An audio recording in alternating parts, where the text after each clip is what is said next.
देश की राजधानी दिल्ली के अंदर अपराधियों के हौसले तोड़ने के लिए गृह मंत्रालय और दिल्ली पुलिस कमिश्नर सतीश गोलचा ने एक रणनीति अपनाई है, जिसके तहत दिल्ली के जो भी गैंगस्टर या जो भी कुख्यात बदमाश हैं उनके खिलाफ सख्त कार्रवाई की जाएगी। अगर ज़रूरत पड़ी तो उनके इनकाउंटर तक किए जाएंगे। इसी दिशा में बुद्ध विहार की थाना पुलिस ने 3 ऐसे अपराधियों को इनकाउंटर के बाद गिरफ्तार किया है, जिन्होंने इलाके में आतंक मचा रखा था। पुलिस का कहना है कि ये बदमाश काफ़ी समय से सक्रिय थे और वारदातों को अंजाम करने के बाद फरार हो जाते थे।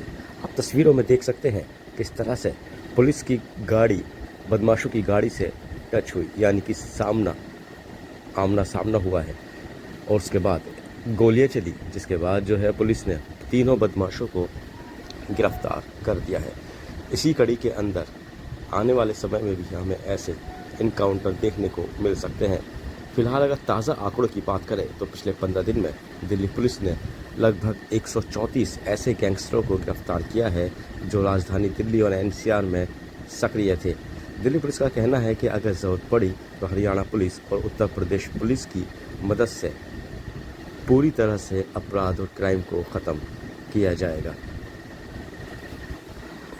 इसी सिलसिले पर डीसीपी रोहिणी राजीव रंजन ने क्या कहा, जरा सुनिए। गिरफ्तारी की गई है, क्या क्या रिकवरी हुई है? हमने सीपी साहब के आदेश पे और फिर स्पेशल सीपी साहब लॉ एंड ऑर्डर नॉर्थ हैं, उनके डायरेक्शन पे हमारे ज्वाइंट सीपी साहब ने नॉर्दर्न रेंज की एक कंबाइंड स्ट्रेटजी बनाई कि हम कैसे इस दिशा में आगे बढ़ें, जिसमें डीसीपी आउटर नॉर्थ भी मेरे साथ शामिल थे।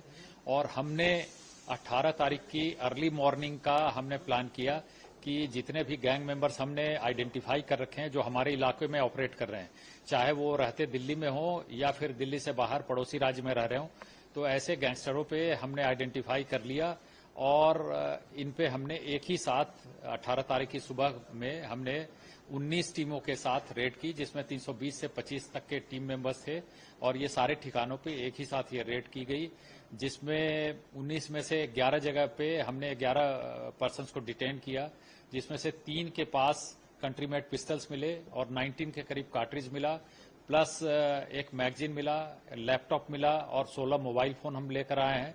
तो इनका एनालिसिस चल रहा है और 3 जो लोग जो आर्म्स एक्ट में जिनके पास ये हथियार मिले तो उनको हमने रिमांड पे लिया है, उनसे पूछताछ जारी है। इनकी रिसेंट की एक्टिविटी क्या थी इसके बारे में इन्वेस्टिगेशन जारी है।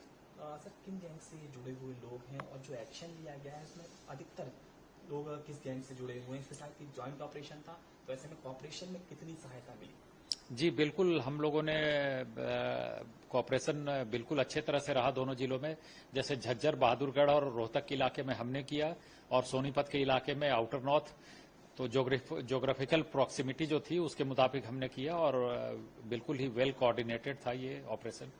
सर, गैंगस्टर कौन कौन से इसमें जुड़े हुए थे, कौन कौन से गैंग थे इसमें शामिल? हमारे यहाँ जो हमने पकड़े हैं 3, इसमें 2 गोगी गैंग से संबंध है और 1 टिल्लू गैंग से।